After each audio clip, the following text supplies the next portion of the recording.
কোথাও মাটির রাস্তা, কোথাও রাস্তা থেকে ইট উঠে বেহাল, হাঁটাই যায় না। এবার সেই দুর্ভোগের দিন শেষের পথে। স্বাধীনতার পর প্রথম কংক্রিটের রাস্তা পাচ্ছে বাঁকুড়ার গ্রাম। উত্তর 24 পরগনার আমডাঙ্গায় 8টি রাস্তার জন্য বরাদ্দ 4 কোটি টাকা।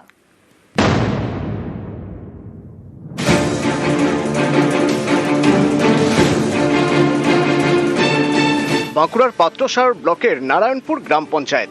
এখানকার কমলাসায়র এবং নারায়ণপুরের মধ্যে 1.5 কিলোমিটার মাটির রাস্তা।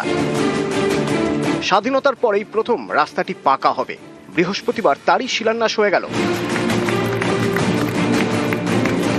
কমলাসায়র এবং নারায়ণপুরের মধ্যে মাটির রাস্তা। এই পথ দিয়ে যাতায়াত করেন আশপাশের 5টি গ্রামের বাসিন্দা। তাদের অভিযোগ, বর্ষার সময় দুর্ভোগ বাড়ে, মাটির রাস্তায় যাতায়াত করা যায় না, গ্রামে ঢুকতে চায় না অ্যাম্বুলেন্স। স্থানীয়দের দীর্ঘদিনের দাবি ছিল পাকা রাস্তা হোক। শেষমেশ মাটির রাস্তা পাকা হচ্ছে। পথশ্রী প্রকল্পে বরাদ্দ করা হয়েছে প্রায় 90 লক্ষ টাকা। যাতায়াতের বিশাল অসুবিধা ছিল। ছাত্রছাত্রীরা স্কুলে যেত, কষ্ট পেত, কাদার মধ্যে পড়ে যেত সাইকেল নিয়ে। সেই জায়গায় এই পথশ্রী রাস্তাটি হয়েছে। তার জন্য আমরা গ্রামবাসী হিসাবে খুবই উপকৃত। সম্পূর্ণভাবে এবারে আমাদের সুবিধা হবে। পথশ্রী রাস্তাটি আমার কাছে দাবি ছিল। এই রাস্তাটি সম্পূর্ণ হচ্ছে কমলাসায়ের সন্তোষ মাল্লিকের বাড়ি থেকে নারায়ণপুর টিঙ্কু মণ্ডলের দোকান পর্যন্ত এই রাস্তাটি তৈরি হচ্ছে 1.5 কিলোমিটার।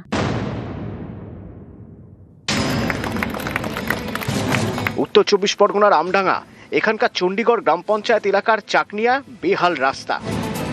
হাঁটা যায় না, ভারী বৃষ্টি হলেই দুর্ভোগের এক শেষ। এই রাস্তাটি নতুন করে তৈরি হচ্ছে।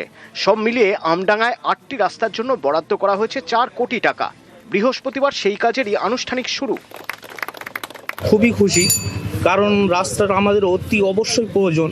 আর রাস্তা হওয়ার আগে গার্ডওয়ালগুলো খুবই প্রয়োজন। গার্ডওয়ালগুলো হলে তবেই রাস্তাটা ঠিক থাকবে। গার্ডওয়ালটা হওয়ার পরে যদি রাস্তাটা হয় আরও একটু আনন্দিত হবো। আমডাঙ্গা ব্লকে টোটাল 14টা রাস্তা আছে, প্রায় 4 কোটি টাকা খরচে আমরা প্রায় 10 কিলোমিটার রাস্তা করতে যাচ্ছি। বরাদ্দকৃত টাকার পরিমাণ প্রায় 4 কোটি টাকা। বাঁকুড়া থেকে দেবব্রত মণ্ডল এবং উত্তর 24 পরগনা থেকে জিয়াউল আলম, নিউজ 18 বাংলা।